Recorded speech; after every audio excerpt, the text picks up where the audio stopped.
This is a video for a squeaky blower motor on the HVAC system in a BMW X1. This is a 2012.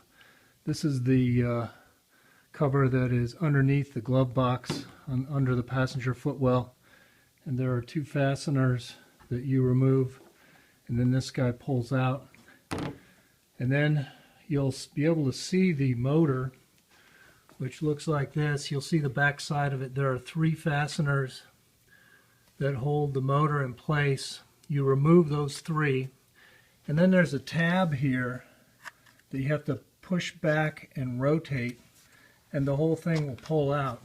There's a little piece of ductwork running behind this thing, and the motor does actually come out past that ductwork.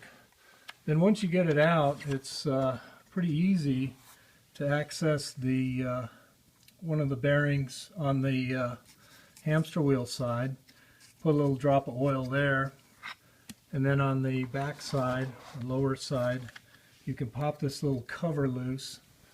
Screwdriver will pop this thing loose, and then inside here there's an area where you can also put a drop of lubricant in there, and hopefully that'll cure your squeak. I'm hoping it cures mine. Good luck.